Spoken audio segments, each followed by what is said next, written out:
Gloire à Dieu. Alléluia. Est-ce que ça va bien ce matin? Alléluia. Qui est-ce qui a été béni à la rencontre et pendant ce séminaire avec le pasteur Georges? Ça a été merveilleux. Alors nous prions qu'il vienne s'installer en France. Il nous a demandé de prier pour cela. Il est à Paris, là, il est à PCC. Et donc, qu'il vienne en France, nous pourrons profiter de lui plus facilement et faire peut-être plus de rencontres parce que il a vraiment reçu de Dieu pour ces rencontres. Hein. C'est lui qui est vraiment fort et il est qualifié pour cela. Alléluia. Et donc, vous savez, ces rencontres sont là parce qu'elles changent un chrétien en disciple. Elles montrent qu'un chrétien, Dieu ne peut rien faire avec ceux qui vont dans les églises une fois le dimanche et puis c'est fini. Hein. Dieu les aime, Dieu répond à leurs besoins, Dieu prend soin d'eux, mais nous allons voir que le Seigneur veut des disciples. Et les disciples, c'est vraiment des gens qu'il appelle, qu'il équipe et dont il va prendre soin, bien sûr, mais qu'il va utiliser. Et donc, nous devons comprendre ce qu'est un disciple. Et je vais vous montrer quelques points dans ce domaine et nous allons pouvoir partager la parole. Seigneur, je te remercie pour ce moment, pour tes enfants qui sont là ce matin. Et tu en prends soin chaque jour et tu les formes. Tu les transformes comme moi-même, tu me transformes de gloire en gloire, de victoire en victoire. Et Seigneur, c'est ta parole qui nous transforme et ouvre nos esprits ce matin afin que nous recevions une semence de vie, une parole qui transforme nos mentalités, Seigneur. Parce que les mentalités, c'est ce qu'il y a de plus dur à changer. C'est ce que nous avons hérité, c'est ce qui est établi dans ce pays et c'est ce qui est en nous. Mais le Seigneur a dit qu'il veut transformer notre pensée. Et nous avons besoin de recevoir de toi une parole de vie afin que nous changions et nous transformions, tel le papillon qui avant était dans un cocon hein, et qui un jour a pris son envol parce qu'il a été transformé. C'est une belle image, le papillon. Hein. Et donc, pour cela, on va commencer par un passage dans l'Écriture, dans Romains chapitre 8. Non, on va prendre plutôt Romains 12. Verset 1, je vous exhorte, ça c'est une parole, vous voyez qu'on a besoin de lire et de relire, sur laquelle nous devons méditer parce que c'est la clé pour une transformation, pour un changement. Et il est dit, je vous exhorte donc mes frères et sœurs, par les compassions de Dieu, à offrir vos corps comme un sacrifice vivant, saint, agréable à Dieu, ce qui sera de votre part un culte normal, raisonnable. De venir à la maison de Dieu chaque fois que la porte est ouverte, c'est normal. Et c'est parce que nous nous offrons vivant, de façon vivante, ça veut dire on vient pas par habitude, par religion, parce qu'il faut le faire, on vient pas comme cela, on vient par joie pour rencontrer le Seigneur. Et ça, c'est un culte vivant, agréable à Dieu. Et la clé pour nous, c'est ne pensez pas, ne vous conformez pas, ne vivez pas selon la pensée de ce monde. Ne vous conformez pas au siècle présent, mais soyez transformés. Et le mot transformer, vous le savez, c'est métamorphoser, c'est métamorphose en grec, ça veut dire métamorphoser, changer comme le papillon, qui est devenu un papillon après avoir été une chenille, voilà. Il a été une chenille dans un cocon protégé. C'est extraordinaire, la nature nous enseigne les lois de Dieu. La nature nous enseigne les principes de Dieu. Et donc un jour, il était prêt, il s'est dégagé de sa coquille et il est devenu un papillon. Et donc le Seigneur nous dit, ne vous conformez pas, ça veut dire ne vivez pas en accord avec ce que pense le monde. C'est pourquoi ces messages prochains que je prépare sur l'inquiétude, l'anxiété et la peur vont nous libérer parce que ces messages vont vous apporter une clé très très puissante pour les vaincre. Et donc, parce que j'y ai fait face et que j'y fais face encore un peu, je sais comment les vaincre maintenant. Et donc, je vais vous donner ces secrets qui sont très puissants. Donc, c'est pas pour tout de suite, mais c'est pendant 15 jours. Mais nous allons faire une série là-dessus. Donc, ne soyez pas en accord avec la pensée de ce monde dans lequel nous vivons, mais soyons métamorphosés, transformés par le renouvellement de notre pensée. L'intelligence, c'est le monde de la pensée, afin que vous discerniez quelle est la volonté de Dieu, ce qui est bon, agréable et parfait. La pensée de Dieu est dans sa parole. La pensée de Dieu n'est pas dans les astres, n'est pas chez les sorciers, n'est pas chez les marabouts, n'est-ce pas? La pensée de Dieu est dans la parole de Dieu pour les chrétiens. Et autrement, les païens vont voir les marabouts, vont voir les sorciers, vont voir les diseuses de bonne aventure. Ce ne sont pas des chrétiens. Mais les chrétiens reçoivent la pensée de Dieu dans la parole de Dieu. Est-ce que vous êtes d'accord avec moi? Alléluia. Donc, il est dit là que on doit être transformé, métamorphosé par la pensée de Dieu qui vient de sa parole. Amen. Alors, le mot disciple, je vais vous parler de ce qu'est un disciple. Il y a 3 mots pour faire disciple. Le premier, en hébreu, il se dit limuv. Limuv, il est difficile à prononcer, ce qui veut dire quelqu'un qui est enseigné, quelqu'un qui a appris, quelqu'un qui est exercé et quelqu'un qui est accoutumé à faire quelque chose. Hein, le mot disciple. En grec, cela se dit mateles, donc c'est un étudiant, un élève qui apprend. Alors nous sommes tous disciples, n'est-ce pas? Et il est dit en latin, cela se dit discipulos, hein, c'est un élève, une personne qui reçoit l'enseignement d'un maître, qui fait partie de son école, alléluia, un élève, une personne qui suit l'exemple de quelqu'un qu'il considère comme son maître à penser. Et il est dit que c'est une personne qui adhère à sa doctrine, à son enseignement, à sa conception. C'est un partisan, c'est quelqu'un qui prend parti. Vous voyez, c'est un fidèle et c'est un adepte. Donc tout cela, c'est riche, hein, mais ça vous parle de l'importance du disciple et de ce que c'est qu'un disciple. Alors je vais vous dire que dans la parole de Dieu, il y a beaucoup de monde autour de Jésus. Hein, il y a beaucoup de monde. Mais Jésus, lui, s'est entouré de disciples. Nous devons avoir une pensée claire. Le monde autour de Jésus, comme aujourd'hui dans les églises, il y a beaucoup de chrétiens qui aiment le Seigneur, qui viennent vers le Seigneur, qui demandent à Dieu, j'ai des problèmes, j'ai des besoins, merci Seigneur, voilà, et c'est bien et c'est normal. Mais le Seigneur ne peut rien faire avec ces gens-là, parce qu'ils sont continuellement tournés vers eux, parce qu'ils ne peuvent pas porter une charge spirituelle. Ils restent des chrétiens qui sont centrés sur eux. Un disciple, c'est quelqu'un qui va suivre Jésus et qui va partager les choses que Jésus veut qu'il partage, qui va marcher avec lui et qui va recevoir de Jésus une charge, une tâche à faire, une responsabilité. Et donc, avec ses disciples, Jésus a fait quelque chose. Il a pu faire quelque chose. Il a changé le monde avec des disciples. L'Église se transforme et grandit avec des disciples. L'Église va toucher le monde avec des disciples. Vous voyez? Donc c'est important qu'on ait la vision des disciples dans notre cœur et que Dieu nous aide à être chacun pour notre part des disciples. Et donc on va voir quelques passages dans l'Écriture, comment le Seigneur a appelé ses disciples. Hein. Vous prenez l'évangile de Matthieu, par exemple. Matthieu 4. Et nous savons que avant même que Jésus ne vienne dans la vie de ses premiers disciples, eh bien, ils étaient déjà des disciples de Jean-Baptiste. Ça veut dire que c'était déjà des jeunes qui cherchaient quelque chose, qui suivaient l'Esprit de Dieu. Ils étaient déjà autour de Jean-Baptiste, pas tous, mais il y avait André et Jean, ils étaient autour de Jean-Baptiste. Et quand Jean-Baptiste a dit « Regardez, voici l'agneau de Dieu », voyant passer Jésus, ils étaient au loin vers le Jourdain, il a dit « Voici l'agneau de Dieu qui ôte le péché du monde ». Aussitôt, eh bien, André et Jean ont suivi Jésus. Et Jésus a dit, que cherchez-vous? Il dit, Maître, nous voudrions être avec toi. Nous voudrions voir où tu demeures. Et il a dit, écoute, venez et voyez. Et ce jour-là, ils sont restés ensemble dans le lieu où vivait Jésus. Un disciple est tellement proche de son maître. Un disciple dans l'Église est proche des personnes qui le forment, qu'il y a une relation d'intimité. Vous voyez, un disciple va former d'autres disciples. Et en fin de compte, dans la vision des groupes de maison, nous avons toujours eu une vision pour aller plus loin, former plus de personnes. Mais en vérité, un disciple forme une personne. Si vous êtes disciple, vous devriez demander à Dieu qu'il vous aide à former un disciple. Une personne qui va devenir un disciple. Parce qu'un disciple forme des disciples. Vous voyez? Et autour de vous, autour de moi, j'ai toujours eu des disciples. Et Dieu veut vous montrer que vous, en devenant disciple, vous allez aussi avoir une influence, et je vais vous parler beaucoup de l'influence tout à l'heure, une influence sur les autres. Bien sûr qu'avant, il faut être guéri. Bien sûr qu'avant, il faut que Dieu prenne soin de nos besoins. Bien sûr qu'on a, quand on arrive au Seigneur, des problèmes et des besoins. Mais en tant que disciple, Dieu nous apprend à les régler parce qu'on ne peut pas vivre toute sa vie dans les problèmes et les besoins.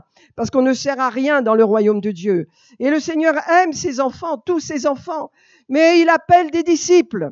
Et ceux qui sont tout le temps dans les problèmes, parce qu'ils ne libèrent pas l'autorité, qui n'entrent pas dans un domaine plus élevé d'autorité, eh bien, Dieu ne peut pas les utiliser. Ils ne sont pas utiles à leur maître. Ils sont aimés, ils sont bénis, mais ils ne sont pas utiles. Et je vous dis tout cela pour vous dire qu'on a des problèmes, il faut les régler. L'Église est là pour ça, mais Dieu appelle, une fois que les problèmes sont réglés, à entrer dans une nouvelle dimension pour être formé en disciple. Et ça, il y a un appel de Dieu sur nos vies. Et je crois que Dieu appelle tout le monde à être un disciple. C'est un appel de Dieu. Mais beaucoup n'entrent pas dans cet appel parce qu'ils sont tellement préoccupés par eux ou une vision tellement religieuse de la vie chrétienne qu'ils ne libèrent pas cette puissance et cette autorité que Dieu nous a donnée à la Pentecôte. Parce qu'à la Pentecôte, c'est ce que le Seigneur a donné, le Saint-Esprit, c'est pour être des disciples. Et des témoins, des disciples, des gens engagés à fond pour Dieu. Et regardons maintenant dans Matthieu chapitre 4. Est-ce que vous comprenez ce que je veux dire ce matin? Parce que vous voyez, l'Église ne peut grandir qu'avec des disciples. Et lorsqu'on devient disciple, on suit le maître et on a soi-même une personne à nos côtés qui nous forme. Parce que on peut pas se former comme ça. C'est par l'exemple qu'on est formé. Jésus a montré le principe. Il a été un exemple pour ces jeunes qui l'ont suivi. Il leur a tout appris. Il les a enseignés. Il les a repris. Il a vécu avec eux. Il était proche d'eux. Il les enseignait. Il les reprenait. Et c'est ça. En tant que disciple, Dieu veut vous appeler à former un disciple. Pas 50 disciples, pas 10 disciples, pas 40 disciples, pas 12 disciples. Un à un. La relation 1 à 1. Et quand on arrive à cela, on comprend et il s'établit une relation de cœur à cœur, de confiance qui fait que la personne que vous allez prendre sous votre aile en tant que disciple va pouvoir recevoir de vous parce qu'elle sera attachée à vous par le fait qu'elle respecte ce que vous avez, parce qu'elle fait qu'elle reconnaît ce que vous avez et elle va s'attacher. Vous voyez, mais ça c'est bon. Il y a une attache qui est bonne, qui va la conduire vers Jésus. C'est pas une attache égocentrique qui fait je suis ton maître et c'est pas ça du tout dont je parle. Mais c'est parce que vous avez spirituellement une maturité, vous avez quelque chose que la personne veut et vous êtes son exemple. Et ça c'est important, l'exemplarité de notre vie si nous voulons avoir un disciple, si nous voulons comprendre que c'est important les disciples. Et donc vous voyez André qui était le frère de Pierre et Jean, ils étaient là avec Jean-Baptiste. Donc ils étaient déjà des jeunes qui cherchaient, qui avaient répondu au grand appel de Jean-Baptiste, repentez-vous, etc. Et donc ils voient passer Jésus et ils suivent Jésus. Et Jésus les introduit dans son intimité. Et si vous voulez avoir un disciple, il faut apprendre à introduire la personne dans votre intimité, à ouvrir votre cœur, à avoir une vraie relation. C'est très important. C'est comme ça qu'on peut influencer les personnes. Et je vais vous parler de l'importance de l'influence. Et donc, regardez avec moi Matthieu 4, 18, parce que Jésus est parti de là et il est retourné au bord de la Galilée et il est retourné vers les Galiléens. Et le long de la plage, il marchait. Et regardez dans Matthieu 4, verset 18, un jour qu'il marchait au bord du lac de la Galilée, il vit deux frères, Simon, qu'on appelle aussi Pierre, et André, son frère. Qu'est-ce qu'ils faisaient? Ils lançaient le filet dans le lac, car ils étaient pêcheurs. Et il leur dit, « Suivez-moi, et je ferai de vous des pêcheurs d'hommes. » Ils abandonnèrent aussitôt. Mettez vraiment ce mot-là, aussitôt, tout de suite. Ils abandonnèrent aussitôt leur filet et ils le suivirent. Alors vous voyez, ça c'est quelque chose qui est fort quand vous êtes un disciple. Moi, quand je me suis convertie, j'étais athée, je connaissais pas les choses de Dieu. Dieu est venu à toucher mon cœur. Ça a été aussitôt. Aussitôt, ma vie a changé. Aussitôt, je suis devenue un témoin. Aussitôt, j'ai fait des choses folles, bien sûr, qui étaient peut-être pas des choses à faire. Je suis tapée à toutes les portes de mon village pour lui dire j'ai rencontré Jésus dans mon jardin et les gens ont dit elle est totalement folle. Ça fait rien. Mais aussitôt, j'ai suivi Jésus, j'ai voulu faire des choses, je suis allée dans la ville, j'ai témoigné, j'ai fait tout ce que j'ai vu parce que j'étais folle d'amour pour Jésus. Est-ce que nous avons ce genre de conversion dans notre siècle aujourd'hui? N'est-ce pas? Où il y a tellement de matérialisme, une oppression antichrist sur l'Église.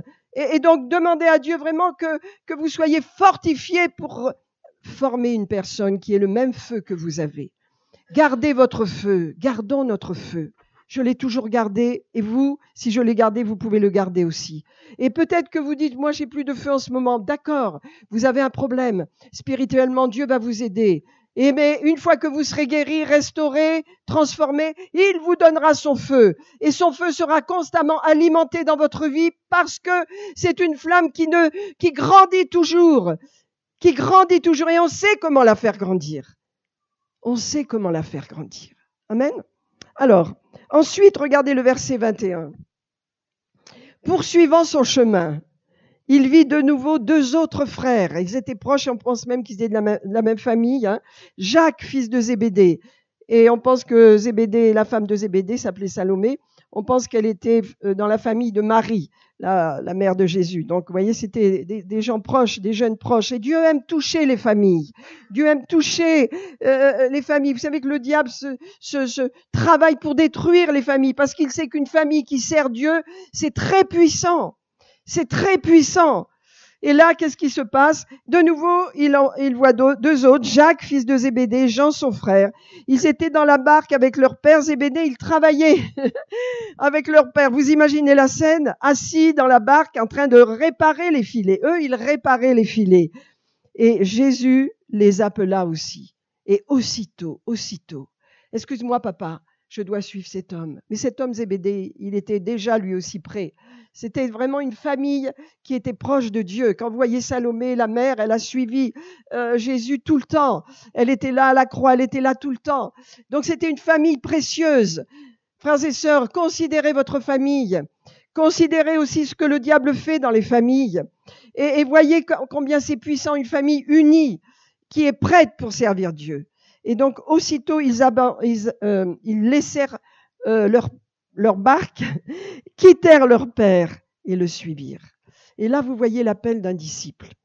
Vous voyez ce qui se passe dans le cœur. Beaucoup de chrétiens se convertissent mentalement. Et moi, c'est pas des conversions. Il y a beaucoup de gens qui ont accepté Jésus mentalement. Ils viennent à l'église, ça leur plaît, c'est bien. Leur vie n'est pas changée. Mais vous voyez, ces disciples-là, leur vie a été changée. Moi, ma vie a été changée. Avant, avec Bernard, nous étions mondains. Nous faisions toutes sortes de choses mondaines et on aimait les relations et on n'était que dans le club des relations jusqu'au jour où on a rencontré Jésus et ça a été terminé. Les gens nous ont quittés parce que notre discours n'était plus le même et parce que nous étions axés constamment sur Jésus. Alors ça ne plaisait pas au monde dans lequel nous étions. Mais le Seigneur nous a montré où et comment avoir des relations et être aimé, être accepté. C'était dans l'église locale et c'est là que Dieu nous a bénis et que nous avons continué notre marche. Mes frères et sœurs, vous avez en vous un feu que vous devez conserver et comprendre la différence entre un disciple et un chrétien. Dieu ne fera rien avec un chrétien. Ne vous utilisera pas pour sa gloire, ne vous utilisera pas. Mais lorsque vous êtes disciple, vous voulez servir Dieu. Vous voulez. Moi, je me rappelle, avant que le Seigneur m'utilise dans la littérature chrétienne, j'ai passé des semaines, les après-midi, à souffrir même tellement je voulais que Dieu m'utilise pour faire quelque chose pour son œuvre. Je désirais de tout mon cœur, je priais, je cherchais Dieu. J'avais un désir, un fardeau dans mon cœur. Je ne savais pas ce que je devais faire. Je ne savais rien jusqu'à ce qu'il me parle. Mais quand il m'a parlé, ça a été rapide. Hein. Avec Bernard, on a mis tout en place. On a ouvert une librairie, on a fait notre travail. Ça a été immédiat. Je suis partie au Canada, j'ai ramené les auteurs. À l'époque, c'était Kenneth Hagin. Mais tout a été mis en marche parce qu'un disciple, il est en marche. Il est actif parce qu'il sait que la seule chose qui le motive, c'est servir Dieu, c'est de plaire à Dieu. C'est pas lui, c'est pas moi qui viens en premier. D'ailleurs, quand vous êtes disciple, vous cessez d'être auto-centré sur vous. Vous n'êtes plus centré sur vous. Vous êtes centré sur les autres. Vous voulez que l'Église soit bénie. Vous voulez que les chrétiens ne souffrent pas. Vous priez pour eux. Vous voulez qu'ils marchent dans la victoire. Vous voyez, ça, c'est pas l'esprit religieux. C'est l'esprit d'un disciple. Vous voulez que ça avance. Vous voulez voir l'œuvre de Dieu. Vous voulez toucher les gens. Vous voulez que cette ville vienne à Jésus. Vous voulez voir de grandes choses. Ça, c'est le signe que vous êtes un disciple. Mais un chrétien, il vient que parce qu'il a des problèmes. Il vient à l'église parce qu'il a un problème. Et 20 ans après, il a encore un problème. Et il a toujours des problèmes. Et donc, voilà. Et rien ne bouge dans sa vie. Alors, ça ne veut pas dire qu'il n'est pas converti, qu'il n'ira pas au ciel, si, bien sûr. Mais c'est pas ça la vie que Dieu veut. C'est pas ça pour nous. La joie que nous avons, c'est de le servir. La joie que nous avons, c'est de savoir que nous faisons quelque chose qui est utile pour son royaume et qu'il nous a désigné de faire. C'est pas nous qui le faisons, c'est lui qui nous a appris à le faire. Alors, un disciple, il quitte tout pour suivre son maître. N'est-ce pas, à l'exemple d'Abraham, qui a commencé son ministère, on peut dire son chemin, lorsque le Seigneur l'a appelé à sortir. Et le fait de quitter tout, c'est spirituel. C'est pas le fait de j'ai jamais quitté mon mari, j'ai jamais quitté ma famille, j'ai jamais quitté mes enfants. C'est pas cela dont je parle. Mais spirituellement, il y a un détachement qui se fait avec les choses du passé, avec la vie que vous aviez avant, et vous entrez dans une nouvelle vie. Et une vie nouvelle avec le Seigneur, avec un cheminement nouveau. Alors ça, c'est merveilleux. Qu'est-ce qu'ils ont fait, ces jeunes? Premièrement, ils ont répondu aussitôt à l'appel de Dieu. Tout de suite, ils ont répondu. Ça a été immédiat parce qu'il y a eu quelque chose dans leur cœur qui s'est passé, dans leur esprit. Jésus, lorsqu'il appelle quelqu'un, il y a quelque chose qui se passe dans son cœur. Ça ne veut pas dire que vous aurez une parole, parce que la parole viendra du pasteur ou de votre leader.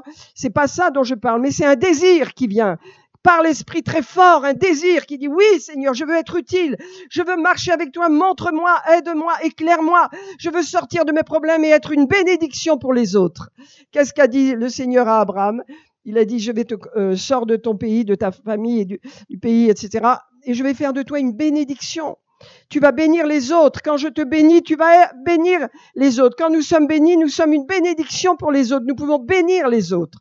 C'est le sens de ce que Dieu donne dans un disciple. Un disciple, il est béni et il va bénir les autres avec ce qu'il a. Vous voyez, donc le Seigneur forme des disciples et le Seigneur a annoncé qu'il voulait faire des disciples. Lisez Matthieu 28. Il a dit, allez par tout le monde, prêchez la bonne nouvelle. Non, c'est pas ça. Matthieu 28, c'est Marc là que je vous lis. Mais je voudrais lire Matthieu 28. Et donc il est dit, voilà, tout pouvoir m'a été donné dans le ciel et sur la terre. Allez, bougez, c'est le moment. Et il est dit, faites de toutes les nations des disciples. Il n'a pas dit, faites une église religieuse, remplissez-la de gens qui ont intellectuellement une recherche, voilà. Non, ces gens-là n'intéressent pas Jésus parce que la sagesse de ce monde est une abomination devant Dieu et le monde intellectuel n'a aucun poids et aucun intérêt pour Dieu. Ce qu'il cherche, c'est des disciples.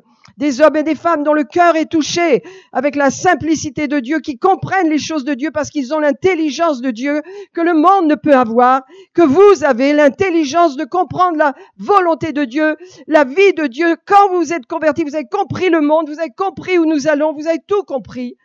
Et même le plus simple d'entre vous l'a compris.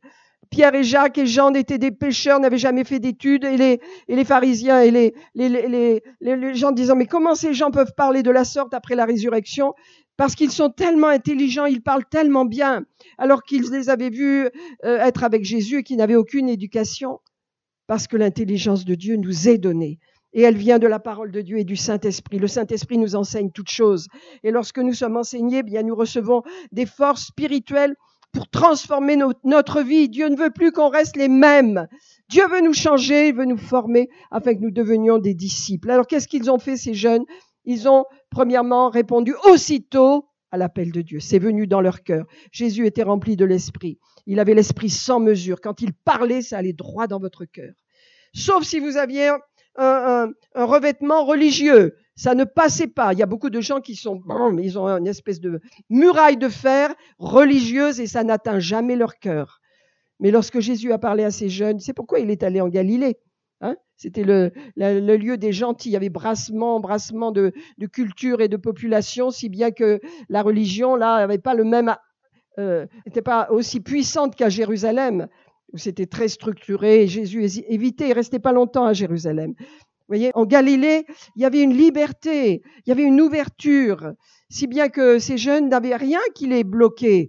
Ils ont tout aussitôt répondu à l'appel de Dieu et ils ont tout laissé pour le suivre. Alors, premièrement, il y a quelques points que je vais vous dire. Ils ont répondu aussitôt, n'est-ce pas? Rappelez-vous de votre premier amour. Rappelez-vous quand vous avez rencontré Jésus dans votre cœur. Aussitôt, vous avez voulu lui plaire, vous avez voulu le suivre. Aussitôt, il y a eu quelque chose. Peut-être que vous marchiez déjà dans la foi en Dieu, vous aviez une certaine compréhension de Dieu, mais à un moment donné, il est venu à vous et bing, il a touché votre cœur. Et c'est ça la conversion. Et là, vous n'avez plus été les mêmes. Vous avez été changés et vous êtes nés de nouveau. Et alors, qu'est-ce qui s'est passé? Aussitôt, vous avez changé. Aussitôt, vous avez voulu voir la main de Dieu dans votre vie. Vous avez fait les kilomètres comme Jean-Michel et Marilyn ont fait les kilomètres pour venir ici parce que aussitôt leur cœur était touché. De la même façon, quand on est touché, on est vraiment indisciple parce qu'on sent qu'on veut quelque chose, on a soif, on a faim. Et qu'est-ce qui se passe? On bouge. Il y a un mouvement, n'est-ce pas? Et donc, et premièrement, aussitôt, ils ont répondu. Et qu'est-ce qu'ils ont fait? Ils ont quitté tout. Hein? Ça veut dire qu'ils ont été prêts à tout changer. Moi, Bernard et moi, on avait une certaine, pas notoriété, mais on était connus à Vichy, dans la région. Hein, on fréquentait certains cercles. On avait, voilà, mais on s'en est fichu complètement. On a commencé à mettre des tracts partout, à faire connaître notre foi à tout le monde parce qu'on avait changé, on s'en fichait de notre vie passée. De ce que pensaient les gens, on s'en fichait complètement. Ce que nous avions en nous était tellement merveilleux, tellement magnifique, qu'on était prêt à tout. Vous voyez, aussitôt, on a tout quitté nous-mêmes, et vous aussi. Ça veut dire qu'on a quitté notre mentalité d'avant. On a quitté ce que nous craignions, que nous respections tant avant, on a lâché ça, parce que c'était tellement secondaire à côté de ce que Dieu nous avait donné. Aussitôt, ils ont répondu à l'appel de Dieu, c'est le premier point. Deuxièmement, ils ont tout quitté. Et lorsque nous sommes disciples, nous abandonnons ce qui avait de l'importance pour nous et qui nous retenait. Vous comprenez bien ce que je veux dire? Je dis pas de tout balayer. On peut pas balayer son passé, sa famille et tout ça. Non, c'est pas ce que je vous dis. Mais on change ce qui avait de la valeur pour nous, n'en a plus. Ce qui était important, le jugement des autres, le fait, voilà, qu'ils aient telle et telle situation, ça ne compte plus, ça n'a plus d'intérêt. On les voit à travers les yeux de Jésus, les gens. On est changé, on est un disciple. Aussitôt, ils ont tout quitté. Et ils ont abandonné quelque chose. Imaginez la scène. Alors, ils étaient des gens qui avaient un certain niveau de vie. Hein, ils avaient une maison, ils avaient une affaire. Hein, il est dit que Zébédée, par exemple, il travaillait avec les prêtres, les grands prêtres de Jérusalem, à qui il vendait son poisson, etc. Et ils avaient des relations. C'était des gens qui vivaient, qui travaillaient, des travailleurs. Et vous savez, Dieu nous touche souvent quand nous sommes dans l'action. Hein? On travaille, on est en action, on est en activité. Bernard était en activité dans son usine et quand il a su que Jésus était son sauveur, il a été un témoin mais redoutable à une période où les gens disaient mais personne n'avait entendu parler de Jésus. Et il a été redoutable dans son usine, il témoignait à tout le monde, il mettait des tracts sur son bureau et les gens rentraient, étaient intéressés. Qu'est-ce que vous croyez en Dieu? Il dit oui, je crois en Dieu. Il témoignait très puissamment. Et donc, qu'est-ce que c'est? Ça prouve qu'on est un disciple. Et donc, tout ça pour vous dire quoi? Qu'ils ont abandonné quelque chose. La première chose que nous avons besoin d'abandonner, c'est l'importance qu'ont les gens pour nous, dans le sens où ce qu'ils pensent de nous. Si on n'abandonne pas cette crainte que nous avons de ce que les gens pensent de nous, on aura honte de Jésus. Vous voyez? Et là, vous les imaginez, ces jeunes? Vous les imaginez? Ils travaillaient. Alors eux, ils tiraient un filet, ça veut dire qu'ils étaient en train de pêcher. Hein, ils ramenaient la pêche sur la plage. Il y avait donc des poissons dans le filet. Les autres, ils travaillaient. Le papa était dans la barque, une grande barque, et les deux autres étaient en train de réparer les filets. Vous avez vu avec une grosse aiguille et ils le réparaient ce filet. Donc ils étaient en activité. Et ils abandonnèrent tout. Ils ont dit ciao papa, excuse-moi, mais là je tiens pas. Et le papa a dû se débrouiller, mais il était d'accord. Il était en accord avec ses fils. Et les autres, ils ont abandonné toute la pêche et sont partis. Ils ont laissé leur métier là, ils ont tout abandonné.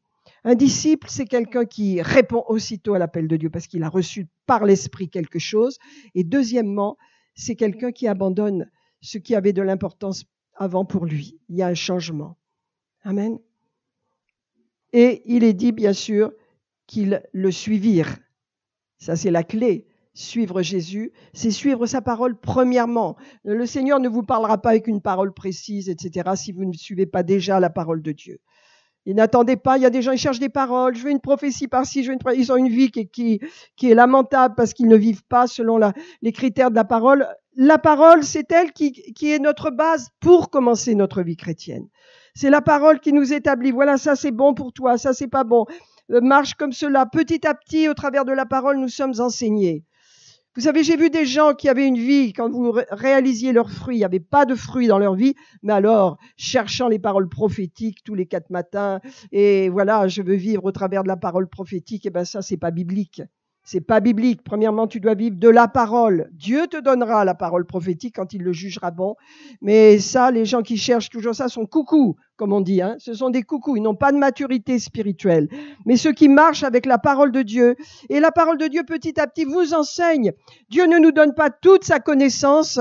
On n'a pas toute la connaissance quand on arrive et qu'on devient chrétien. C'est petit à petit, l'Église a cette responsabilité, le pasteur a cette vocation d'enseigner les saints et de les équiper pour qu'ils fassent l'œuvre du Seigneur. Et donc cet équipement, il vient au travers de la parole de Dieu. Alléluia. Et donc dans la parole de Dieu, petit à petit, nous commençons à comprendre ce que je dois faire, ce que je ne dois pas faire, ce qu'il faut que je fasse pour me développer, pour prier, pour témoigner, pour avoir une vie en ordre, comment avoir un bon foyer, comment aimer son mari, comment aimer sa femme, ses enfants.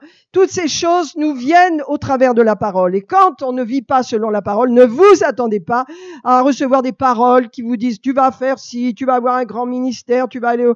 Ça, c'est fini cette époque-là. L'Église a grandi aujourd'hui.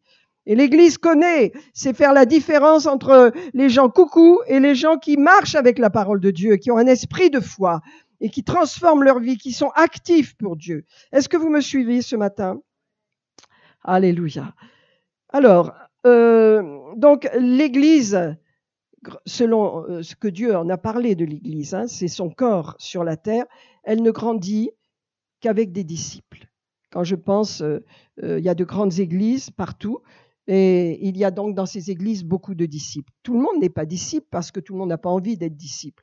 Mais lorsque ce désir vient et que le Seigneur a travaillé votre cœur, vous entrez dans cette dimension, alors la formation commence, la transformation commence.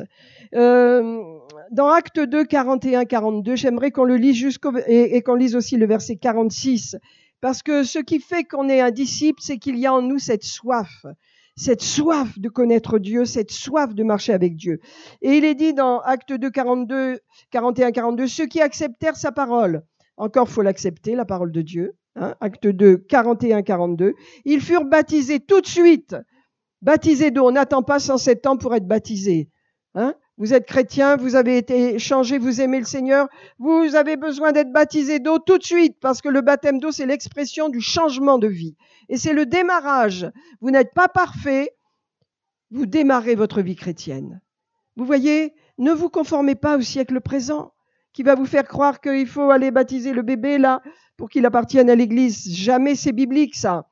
Vous êtes baptisé quand vous êtes conscient de ce que Jésus a fait pour vous et que vous entrez dans une vie nouvelle avec le Seigneur, vos péchés sont pardonnés et vous avez reçu la vie de résurrection en vous. Alors, qu'est-ce qu'il nous dit? Ceux qui acceptèrent sa parole furent baptisés tout de suite. Et en ce jour-là, le nombre des disciples. Alors, je vais vous dire pourquoi ils étaient devenus des disciples. Le nombre des disciples augmenta d'environ 3000 âmes. Voilà pourquoi ils étaient des disciples. Ils persévéraient dans l'enseignement des apôtres, dans la communion fraternelle qui est surnaturelle. La communion fraternelle, c'est surnaturel, ça ne se vit que dans l'église locale. Vous ne trouverez pas la communion fraternelle dans des agapes du monde ou d'un club, de quoi que ce soit. C'est là, dans votre église locale, qu'il y a cette espèce de relation d'amour et de respect, de compréhension qu'on a les uns pour les autres, où on souffre avec ceux qui souffrent, on pleure avec ceux qui pleurent et on se réjouit avec ceux qui se réjouissent. Donc la communion fraternelle, c'est un don de Dieu pour nous, l'Église. Et donc ces gens-là, ils persévéraient. Ça veut dire que ça leur a coûté quelque chose. Qu'est-ce que veut dire le mot persévérer? Ça veut dire je continue, même si j'ai plus envie, même si je suis fatiguée, même si je me lève le matin, j'y vais. Moi, je suis réveillée, je vous dis pas depuis quelle heure, parce qu'une dame m'a téléphoné pour prier pour son mari. Donc j'ai prié pendant près d'une heure. Donc voilà, le matin, vous dites comment je vais faire? Eh ben vous allez. Point final, parce que vous avez une volonté et votre corps vous suit. Et c'est tout, il n'a pas un mot à dire, il suit. Et dans ma vie de chrétienne, à part une fois, je ne me rappelle pas que j'ai loupé un culte. Et je veux dire, j'ai de longues années derrière moi, à part quand j'étais là hospitalisée à l'hôpital, où là, j'avais pas le choix. Mais je ne me rappelle pas. Dieu m'a toujours donné la force, et Bernard pourrait dire la même chose. Et vous aussi, vous êtes là, vous avez toujours été là parce que Dieu vous donne la force et que vous marchez par l'esprit, donc avec la volonté de servir Dieu. Vous n'écoutez pas votre corps, vous n'écoutez pas toutes ces espèces de plaintes qu'il gémit constamment, le corps. Il est toujours en recherche de plaisir, de tranquillité, à l'opposé de l'esprit. Bon, c'est un autre sujet. Alors regardez, il persévérait. Et donc, ça veut dire il tenait, malgré les problèmes, il continuait d'être persévérant. Dans quoi? Dans l'enseignement, dans la parole. C'est la parole qui nous fait grandir, c'est l'enseignement qui nous fortifie. Donc ça, c'était l'enseignement des apôtres, la communion fraternelle, la fraction du pain et les prières. Voilà la vie chrétienne, comment nous grandissons dans le Seigneur. Nous avons reçu de l'enseignement, nous bénéficions de la communion fraternelle parce que c'est ainsi que nous nous fortifions les uns les autres. Quand quelqu'un souffre, combien de fois moi j'ai fait prier pour moi, par l'Église, parce que j'avais ci ou j'avais ça, l'Église me soutenait. Et c'est là où j'irai pas ailleurs. Avant même d'aller voir le médecin, je vais dans l'Église et je demande l'aide parce que je sais que c'est là que j'ai de l'aide. Et vous, ça doit être pareil. Je vais voir le médecin, je suis pas folle, je fais ma part, mais l'aide vient de l'Éternel et de mes frères et sœurs qui me soutiennent. De même pour vous. Moi, je prie pour vous toute la semaine. Je prie pour l'Église l'après-midi. Pendant 1 heure, je prie pour vous. Parce que je veux que Dieu vous garde et vous forme. Mais vous priez pour moi aussi. Et ça, j'en rends grâce à Dieu. Alléluia. On a besoin les uns des autres. On n'est pas des surdoués. Vous savez, des fois, les gens, quand on est jeune chrétien, on croit que les pasteurs sont comme des anges. Ils vivent une vie absolument anormale. Ils vivent pas comme tout le monde. Ils ont une auréole au-dessus de la tête, vous voyez. Et alors, ils peuvent pas faire une erreur. Ils peuvent pas. Non, ça n'existe pas. C'est pas comme ça. Et ça, c'est quand on est un peu religieux et qu'on vient du monde religieux et on croit, voilà, que les serviteurs de Dieu, ils sont pas comme vous. Tout le monde est pareil. Seulement, on a un appel différent qui fait que cet appel nous tient, nous garde de faire n'importe quoi et d'être vraiment sage pour glorifier Dieu et pour être un bon témoignage dans l'Église. Amen. Alors regardez, il persévérait dans toutes ces choses. Il persévérait dans l'enseignement, dans la communion, dans la fraction du pain, dans les prières, et la crainte s'emparait de chacun d'eux. Et il se faisait beaucoup de miracles et de prodiges parmi le peuple par les apôtres. Et le verset 46, ils étaient chaque jour tous ensemble. Ça veut dire, vous voyez, c'est comme ça qu'on devient un disciple, cette soif. Chaque jour tous ensemble, assidus au temple. Pour nous, c'est plus possible chaque jour. Dans les pays chauds comme en Afrique, etc., on m'a souvent dit que les gens, ils viennent chaque jour à l'église. Et il y a une plus grande liberté, l'église s'est ouverte, les gens y vont, c'est facile, n'est-ce pas? Mais nous, vous voyez, comme la vie est organisée, c'est l'Occident. Mais, on est assidus de la même façon. Chaque jour, ils étaient tous ensemble assidus au temple. Ils rompaient le pain dans les maisons. Ils prenaient leur nourriture avec joie et simplicité de cœur, louant Dieu et trouvant grâce auprès de tout le peuple. Et le Seigneur ajoutait chaque jour à l'Église ceux qui étaient sauvés. Donc on voit la qualité de ces gens. Ils persévéraient dans les choses que Dieu voulait qu'ils persévèrent. Et donc, vous voyez, ça, c'est pas du tout un chrétien normal qui vient à l'église le dimanche et qui ensuite laisse le Seigneur de côté et a sa vie comme ça, personnelle, sans s'occuper de rien du tout, qui ne prie pas pour les autres, qui ne pense pas aux autres, qui ne pense qu'à soi. Et je dis, c'est important quand on a des problèmes et qu'on a besoin d'aide. On peut avoir cette attitude et c'est normal. Mais quand les problèmes sont réglés, Dieu veut qu'on se tourne vers les autres et qu'on soit utile pour son royaume. Vous êtes avec moi ce matin? Alors, pour vous montrer un modèle du niveau de l'église de Jérusalem, on va regarder dans Acte 6. Vous le connaissez bien sûr, hein, mais c'est important qu'on voit ça parce que le niveau de consécration de ces jeunes-là, de ces gens, c'était extraordinaire. Dans Acte 6, il y avait, tandis que le nombre de disciples augmentait. Il faut changer notre pensée. C'était des disciples.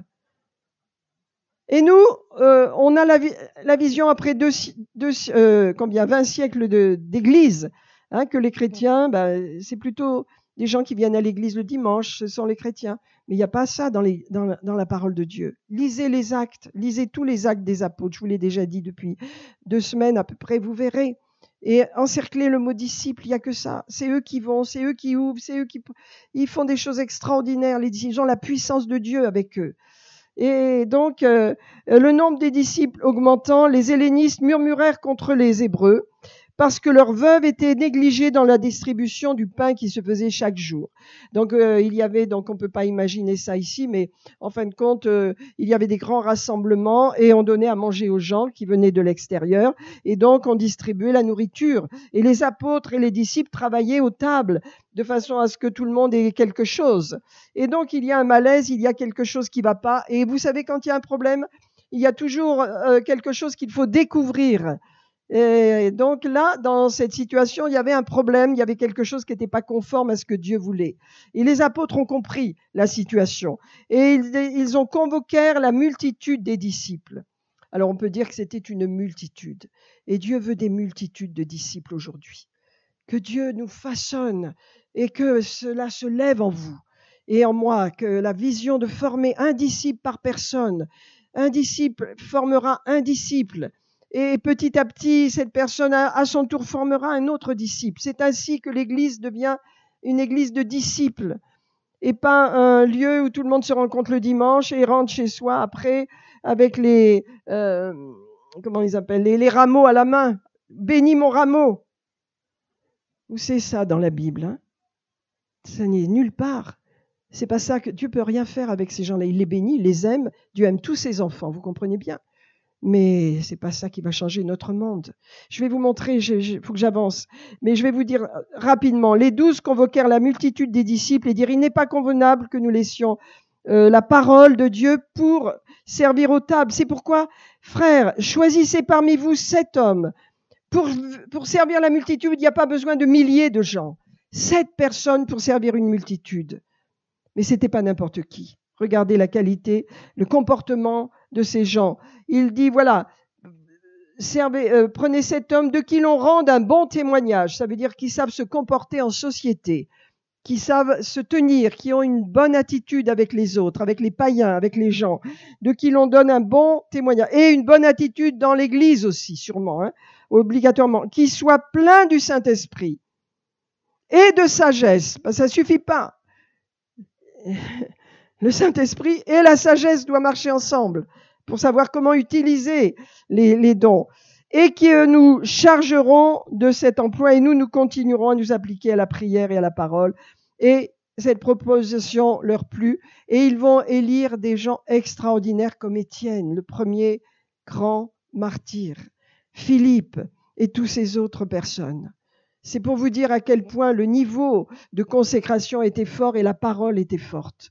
Parce que les apôtres enseignaient une parole sans compromis, une parole forte. Quand vous lisez les Actes des apôtres et que vous voyez comment Pierre va parler aux responsables religieux en disant « Vous avez crucifié ce Jésus que Dieu a fait Seigneur. » Il n'a pas peur d'eux de leur dire exactement ce qu'ils ont fait. Mais le Seigneur l'a ressuscité des morts. Et il leur parle sans crainte et avec une assurance et sans compromis. C'est ce qui va toucher les gens. Un jour, il y avait des pasteurs qui venaient, qui étaient assemblés pour une convention de pasteurs, et il y avait des personnes qui étaient venues un peu de l'extérieur, qui étaient du milieu, on peut dire agriculteur, voilà, du milieu d'agriculteurs. Et donc, il y en a un qui vient les voir et qui dit, écoutez-moi, hein, je voudrais bien me convertir, parce qu'il y avait un appel qui avait été lancé, mais je ne peux pas. Alors les pasteurs commencent à discuter, à raisonner. Oui, mais peut-être que tu peux pas parce que si, parce que ça. Tu vois, ils raisonnent, etc. Et il y a un jeune chrétien qui arrive, il dit tu peux pas parce que c'est Satan qui t'empêche. Les pasteurs disent oh là là, il parle de Satan à un nouveau converti. Et le gars le demande, il dit ah bon, tu crois? Il lui répond qu'à lui, hein, il parle plus au pasteur. Et le gars lui dit oui, parce que si tu obéis à Satan, tu veux suivre quelqu'un qui va te faire brûler en enfer pour l'éternité, qui va détruire ta vie, ta famille et tout, tu veux le suivre? Alors il a dit non. Eh ben il lui dit convertis-toi. Oui, je veux me convertir. Vous voyez, ça c'est la parole sans compromis. Alors les religieux, le monde religieux, peut-être mais même un pasteur, vous savez, des fois on en a tellement dans la tête qu'on peut dire, bon, on parle pas de Satan aux jeunes chrétiens. Mais si, Jésus, il chassait les démons, donc on peut parler de Satan. On peut rappeler que sa position, c'est qu'il soit chassé, point final. Hein, et donc ce chrétien a pu dire à ce gars qui n'arrivait pas à se convertir, c'est à cause de Satan que tu ne peux pas te convertir. Et il a su que c'était ça. Parole sans compromis. Et donc, voilà. Donc, je vous ai montré combien c'est important d'entrer dans le discipulat, d'entrer dans le fait d'être formé pour servir notre Dieu, pour le suivre. Et regardez maintenant Matthieu 5, parce que Matthieu 5 nous parle de l'influence que le Seigneur nous a donnée. Et regardez dans Matthieu 5, c'est très explicite. Et j'espère avoir le temps de tout vous communiquer le conseil de Dieu à ce sujet, parce que vous devez savoir que vous avez de l'influence. Vous devez utiliser votre influence et vous devez savoir de quelle influence le Seigneur vous a doté. Voilà. Le premier point que je voudrais lire avec vous les béatitudes. Parce que toutes les béatitudes, et je vais en train de les apprendre par cœur tellement c'est extraordinaire, nous montrent que l'on est heureux quand on marche avec le Seigneur et que l'on marche pas avec l'esprit de ce monde, mais qu'on marche avec un autre esprit. Et donc la béatitude commence: heureux les pauvres en esprit, car le royaume des cieux est à eux. Heureux les affligés, car ils seront consolés. Et voyez, il y a une affliction dans nos vies. Il y a quelque chose dont nous sommes conscients qui peuvent nous affliger de temps en temps. Et il est dit aussi: heureux les débonnaires, ceux qui sont bons, parce qu'ils hériteront la terre. Heureux ceux qui ont faim et soif de justice, ils seront rassasiés. Ça, c'est l'Église, frères et sœurs. Et il est dit: heureux les miséricordieux, car ils obtiendront miséricorde eux-mêmes. On voit que ce que l'on donne, ce que l'on est spirituel, et ce que l'on est, eh bien, nous revient également. Et que la grande bénédiction et récompense, c'est le royaume de Dieu, et que ce royaume de Dieu est déjà pour nous sur la terre. Et il est dit encore: heureux les miséricordieux, car ils obtiendront miséricorde. Heureux ceux qui procurent la paix, car ils seront appelés fils de Dieu. Car ils verront Dieu. Heureux ceux qui ont le cœur pur, car ils verront Dieu. Heureux ceux qui procurent la paix, car ils seront appelés fils de Dieu. Ça, c'est l'Église. Heureux ceux qui sont persécutés pour la justice. Est-ce que vous avez été persécutés? Est-ce qu'on s'est moqué de vous? Est-ce qu'on a dit sur vous des mauvaises choses? C'est normal, donc vous êtes bénis. Heureux ceux qui sont persécutés pour la justice, car il est dit: le royaume des cieux est à eux.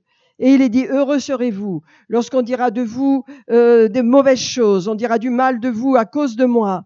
Et il dit: réjouissez-vous et soyez dans l'allégresse, parce que c'est ainsi, et vous aurez une grande récompense, parce que c'est ainsi qu'on a parlé des prophètes qui sont venus avant vous. Voilà, ça c'est déjà ce qu'est un disciple, ce qu'il doit affronter. Et maintenant, on nous dit: vous êtes, dit Jésus, le sel de la terre. Vous êtes le sel de la terre. Mais il ajoute: si le sel perd sa saveur, avec quoi la lui rendra-t-on? Il n'est plus bon qu'à être jeté par terre et foulé aux pieds par les hommes. Je vous dis une chose, on va rester sur le sel, après on prendra la lumière. Il rajoute: vous êtes la lumière du monde. Une ville située sur une haute montagne ne peut rester cachée. Mais on n'allume pas une lampe pour la mettre sous le boisseau, mais on la met sur le chandelier et elle éclaire tout homme. Que votre lumière luise devant les hommes et qu'ils voient vos bonnes œuvres, afin qu'ils glorifient leur Père, Dieu le Père qui est dans les cieux. Ce matin, je vais vous parler du sel et de la lumière. Premièrement, vous êtes le sel de la terre. Donc le sel, je voudrais que vous voyiez l'importance du sel dans l'Ancien Testament. Le sel, c'est pas le sel qu'on a dans notre corps, non. C'est le sel en tant que signe d'éternité. Regardez avec moi dans Lévitique le sel. Vous l'avez dans Lévitique 2, verset 13. Vous savez, tout ce que Jésus a dit a un sens et est relié énormément à l'Ancien Testament. Et donc le sel, c'est quelque chose qui a une valeur, voilà, une valeur extraordinaire. Le mot que je cherchais tout à l'heure, c'est valeur, deux valeurs extraordinaires, le sel et la lumière. Donc Lévitique 2, verset 13, il est écrit, tu mettras du sel sur toutes tes offrandes, et tu ne laisseras pas une offrande manquer de sel, qui est le signe de l'alliance de ton Dieu.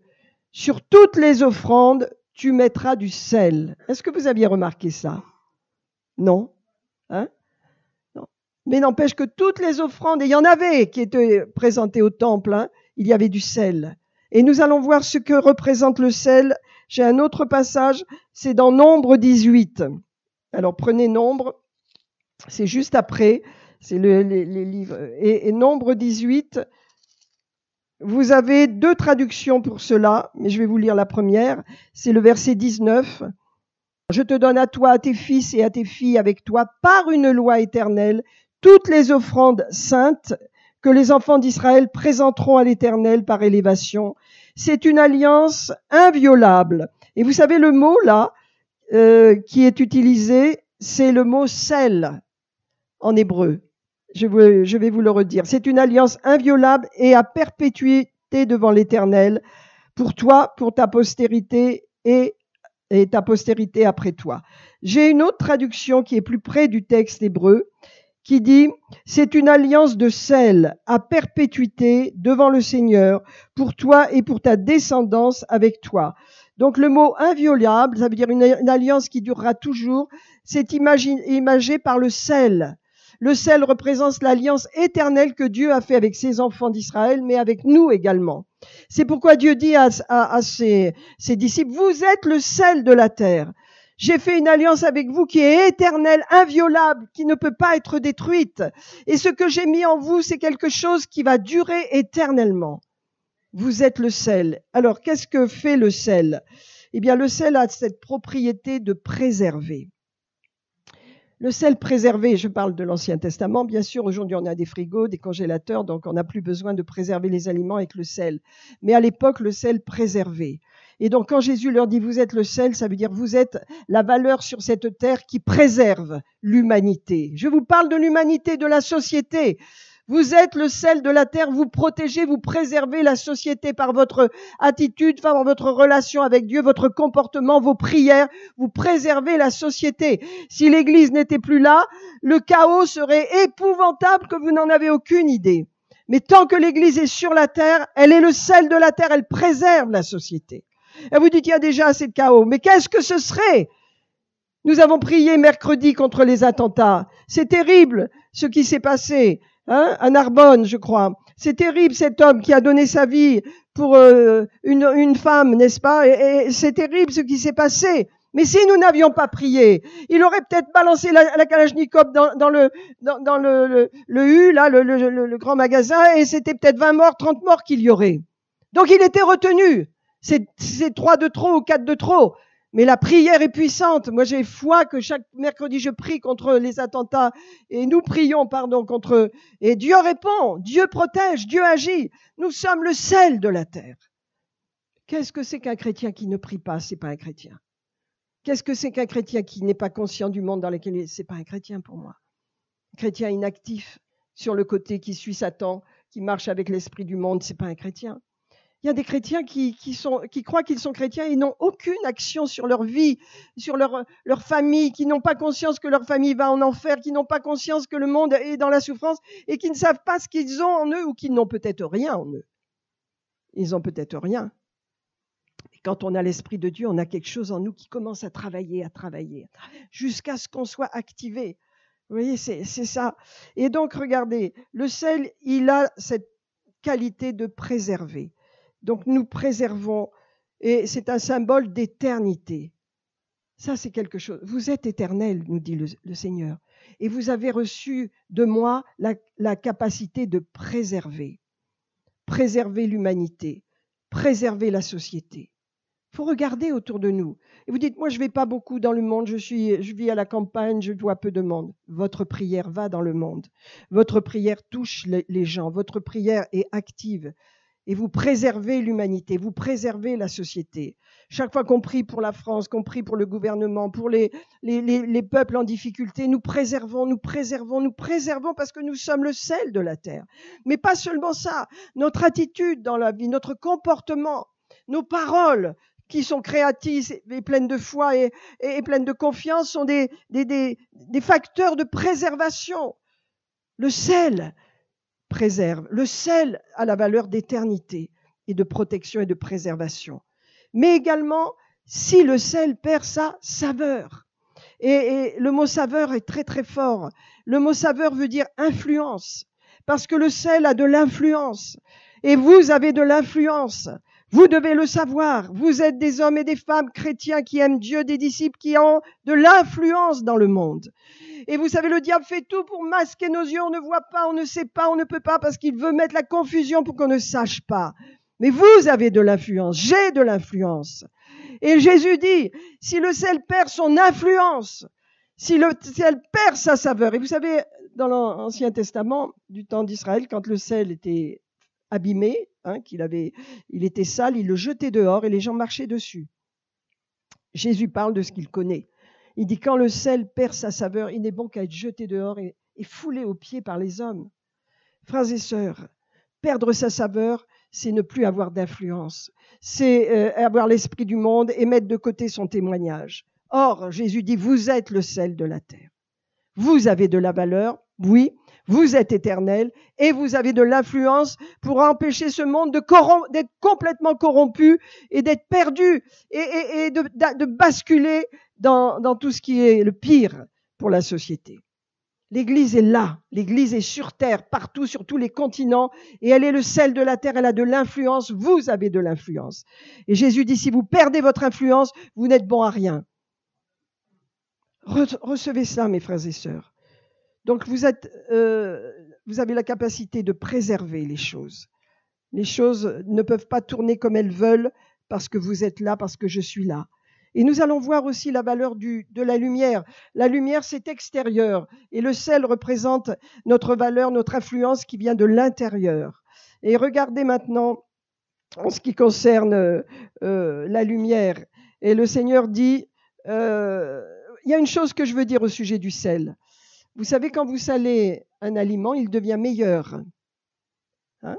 Donc le sel, vous qui avez le sel en vous, vous faites qu'aux yeux des hommes, Dieu devient meilleur pour eux. Dieu devient... Ah, c'est comme ça que vous voyez Dieu. Vous voyez ? Les gens sont en train d'écouter ce que vous leur dites, par exemple, dans vos voisinages ou votre travail. Et Dieu est comme ça parce qu'ils ont d'autres informations, les malheureux. Vous me suivez ? Et c'est comme le sel. Le sel rend les aliments meilleurs. Ça a du goût. Eh bien, vous rendez Dieu meilleur au monde. Moi aussi. Parce que vous parlez d'une certaine façon et les gens écoutent et ils voient que Dieu est bon, Dieu est merveilleux, Dieu les aime.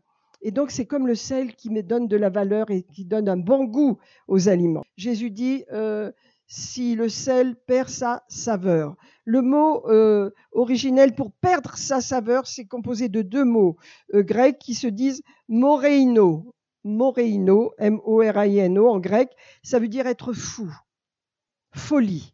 Hein?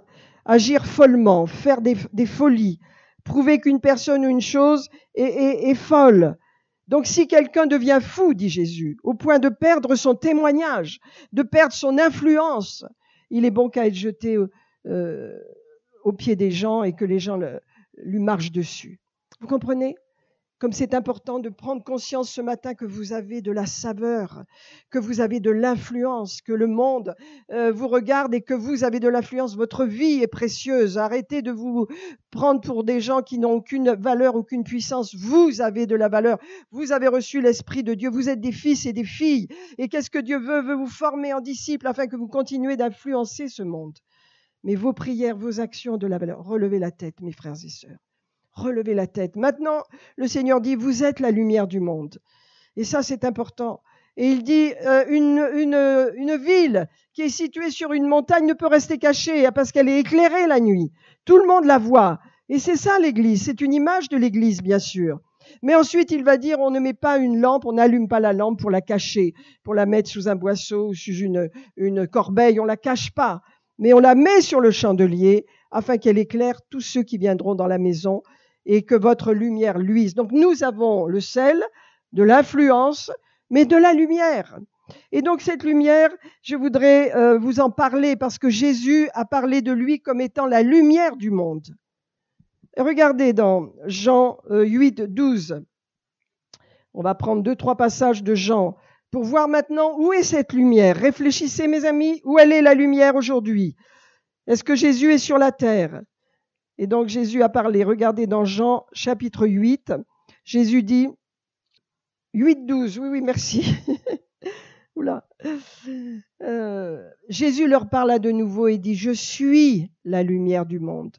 Je suis la lumière du monde. Celui qui marche dans les ténèbres, celui qui me suit ne marchera pas dans les ténèbres, mais il aura la lumière de la vie. Donc vous voyez, Jésus donne la lumière. Il dit, je suis la lumière du monde. Et celui qui me suit, un disciple, il a la lumière du monde en lui. Il ne marchera pas dans les ténèbres, il aura la lumière du monde en lui. Regardez Jean 9, tournez un petit peu plus loin. Jean 9, verset 5, Jésus dit, pendant que je suis dans le monde, il dit, je suis la lumière du monde. Il dit bien pendant que je suis dans le monde. Ça veut dire, je ne vais pas rester longtemps dans le monde. Mais pendant que je suis dans le monde, voilà la lumière de Dieu, elle est là. C'est moi qui la représente. Je suis la lumière du monde. Et enfin, Jean 12, il va dire au chapitre 12 et au verset 36, il va dire, en parlant ainsi, il indiquait donc de quelle mort il devait mourir. Et il va dire, verset 35, Jésus leur dit, la lumière est encore un peu de temps au milieu de vous. C'est Jésus dont il parle de lui là.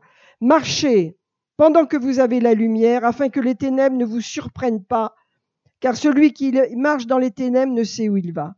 Et il va rajouter, pendant que vous avez la lumière, croyez en la lumière. C'est très important ce mot. Croyez en la lumière. Afin que vous soyez quoi? Des enfants de lumière. Bon, vous croyez dans la lumière, vous croyez en Jésus. Donc vous êtes des enfants de lumière. Où est-ce qu'est la lumière aujourd'hui? Jésus dit, je suis la lumière du monde. Il n'est plus là, il est parti, mais il a laissé sa lumière en nous. Et c'est pourquoi Jésus dit, vous êtes le sel de la terre, vous êtes la lumière du monde. Vous êtes la lumière du monde. On ne peut pas cacher cette ville qui est sur la montagne. Et on ne peut pas cacher cette lumière sous un boisseau. Elle doit être visible, vue, que votre lumière brille devant les hommes et qu'ils voient vos bonnes œuvres, votre comportement, vos paroles qui ne sont pas les paroles de ce monde, mais qui sont des paroles assaisonnées de sel, qui ont des paroles qui ont un impact spirituel sur les gens, une bonne influence sur les gens. Et donc, il dit cela, vous êtes la lumière du monde. Le monde n'a pas d'autre lumière que celle qu'il y a dans l'Église aujourd'hui. La lumière de Jésus est dans l'Église, elle est en nous. Qu'elle brille, cette lumière. On peut en faire un sujet de prière pour que Dieu l'utilise, cette lumière. Qu'on ne la cache pas, parce que souvent on a honte. Vous savez, qu'est-ce qui fait que les gens cachent leur lumière? Ils ont honte de Jésus, ils ont honte d'eux-mêmes, ils ont des problèmes personnels, ils ont toutes sortes de mauvaises images d'eux-mêmes, et ils ont peur de ce que les gens vont penser d'eux, donc ils cachent la lumière sous le boisseau.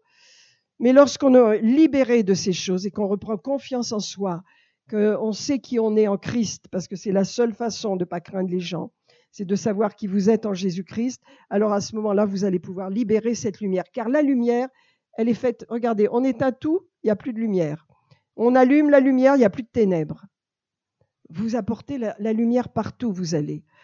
Je vais vous raconter une histoire qui est vraie, d'une personne qui un jour a raconté que elle travaille dans une entreprise, elle a une très belle situation et elle est entourée de chrétiens. Beaucoup de gens, c'est pas chrétien, c'est un travail.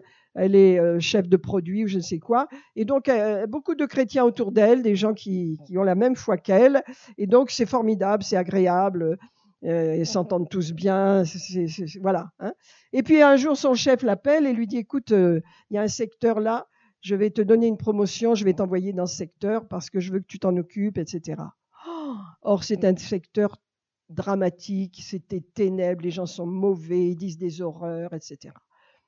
Elle revient chez elle, catastrophée, elle en parle à son mari, ils ne comprennent pas. Et elle prie. Elle dit, Seigneur, pourquoi tu m'envoies dans ce milieu-là alors que je suis avec mes amis, etc.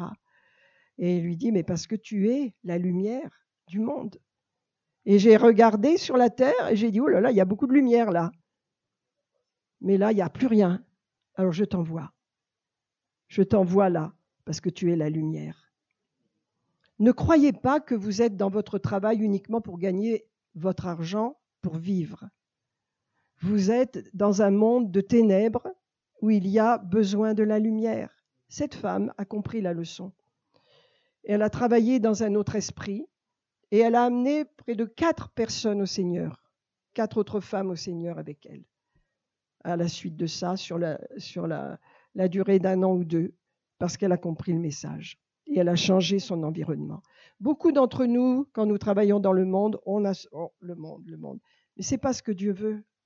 Dieu regarde et il ne voit pas de lumière dans certains milieux, pas de lumière dans des entreprises. Les entreprises sont tellement enténébrées. Si vous croyez que dans les entreprises, Satan n'agit pas, il y a la sorcellerie, il y a l'occultisme, il y a les voyantes, il y a toutes les choses impures. Il y a un monde de ténèbres.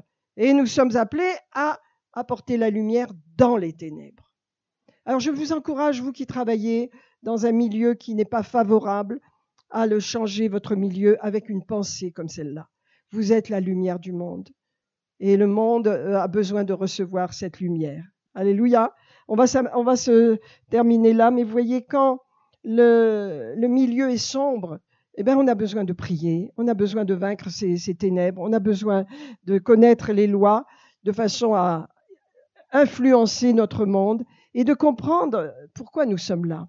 Dieu nous laisse quelquefois dans un travail, on dit « Oh, j'en ai marre, je ne peux plus supporter leurs insanités. » Oui, mais reprends-les, dis des mots, fais quelque chose qui puisse les aider, qui fait quelque chose qui les rapproche de Dieu. Demande à Dieu qu'il te donne une parole assaisonnée de sel qui va les influencer. Ils n'en pourront plus dormir la nuit parce qu'ils auront entendu votre parole et elle va leur rester. Dieu va travailler leur cœur. Dieu a tellement de façons de faire. Est-ce que vous avez reçu ce message ce matin? Vous êtes le sel de la terre, vous avez de l'influence et vous êtes la lumière du monde. Et Dieu veut que sa lumière aille partout. Dieu veut des hommes et des femmes partout, dans les milieux juridiques, dans les milieux de la police, de la gendarmerie, dans les milieux de la politique, dans les milieux scolaires, dans les hôpitaux. Partout, la lumière de Dieu doit briller. Alors, il y a des nations où elle brille plus que d'autres, mais dans ce pays, nous avons besoin que des gens se lèvent pour aller dans tous les milieux et à des hauts postes. Parce que sans lumière, eh ben, qu'est-ce qu'il y a? Dieu ne peut pas bénir, ne peut pas amener son royaume. Mais Dieu veut amener son royaume partout. Et que vraiment vous puissiez avoir un nouveau regard sur votre travail, que vous soyez encouragés. Si vous êtes seul en tant que chrétien et que vous voyez que rien ne se passe, alors commencez à prier et demandez à Dieu, Seigneur, utilise-moi parce que je suis ta lumière. Je veux que ces gens soient touchés. Donne-moi des occasions. Dieu va le faire parce que c'est sa volonté. Nous devons influencer notre monde parce que nous avons du sel. Nous sommes des gens qui amenons une transformation dans la société simplement par notre présence. C'est pourquoi nous devons veiller sur nos comportements, comment nous parlons, comment nous nous tenons, comment nous agissons, parce que le monde nous regarde. Il nous regarde. Et des fois, on n'a pas toujours le bon comportement. On dit, Seigneur, aide-nous à avoir un bon comportement par rapport aux gens qui nous regardent. Le monde a les yeux sur nous, l'Église. Satan aussi, mais Dieu aussi et les anges aussi. Et ils sont plus nombreux et plus puissants. Alléluia! Oh Seigneur, nous voulons te bénir ce matin et te remercier. Nous voulons prendre conscience que tu veux former ton Église en disciples et qu'un disciple forme un autre disciple, Seigneur. C'est vraiment la pensée que j'ai eue, que je vais vous aider dans ce domaine dans les semaines qui viennent, de façon à avoir des clés, que Dieu vous aide, que personne ne soit découragé pour qu'il y ait formation de disciples, d'hommes et de femmes qui suivent ceux qui ont déjà un témoignage devant Dieu et qui sont des gens d'influence. Et ces mots influencer est très puissant parce que Dieu veut qu'on influence, veut pas qu'on soit influencé par le monde, par la religion, par tout ce qui ne porte aucun fruit, qui n'apporte aucune délivrance, aucune guérison, aucune transformation. Dieu veut que nous influencions avec la parole, pas avec un esprit religieux où on annonce l'évangile à des gens qui n'y connaissent rien, mais où on en répond à leurs problèmes en disant, tu sais, je peux t'aider là parce que moi je crois en Jésus et il m'a aidé dans ma propre vie. Combien de fois il m'a guéri, c'est mon témoignage. Combien de fois il a guéri ma famille.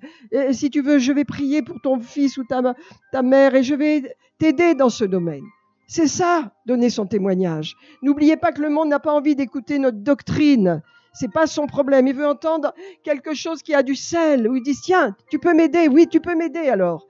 Les doctrines n'intéressent personne que nous.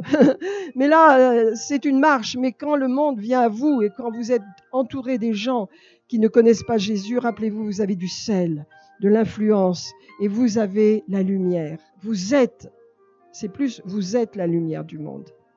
Seigneur, je te prie pour chacun de nous, pour moi-même, pour nous tous ce matin, afin que ce message nous aide à marcher la tête haute, Seigneur, et à ne pas louper la moindre occasion de libérer, Seigneur, cette influence que tu nous as donnée, car tu l'as dit à tes disciples, vous êtes la lumière du monde, vous êtes le sel de la terre. Nous préservons la société, nous préservons ce monde, cette société dans laquelle nous sommes en France, nous la préservons. Et elle ne peut pas faire n'importe quoi, ni aller dans n'importe quelle terrible chose, parce que nous sommes là, parce que l'Église de Jésus-Christ est là. Et Seigneur, nous te remercions pour l'Église en France, pour toute l'Église, Seigneur, tous ces enfants que tu as, Père, qui sont des disciples et qui sont forts dans l'esprit, qui marchent et qui comprennent qu'ils sont le sel de la terre et qu'ils sont la lumière du monde. Et Seigneur, ce matin, nous libérons ces paroles dans notre cœur, nous le croyons. Si tu crois, tu es la lumière du monde. Crois en la lumière, crois en la lumière. Et je crois, Seigneur, que tu es la lumière du monde et que nous sommes la lumière du monde également. Oh Seigneur, que tu reflètes cette lumière puissamment dans nos vies ce matin. Remercions Dieu, réfléchissons, laissons l'Esprit de Dieu vous parler ce matin. Laissons l'Esprit de Dieu vous parler. Laissons l'Esprit de Dieu vous montrer aussi l'importance d'être un témoin pour d'autres.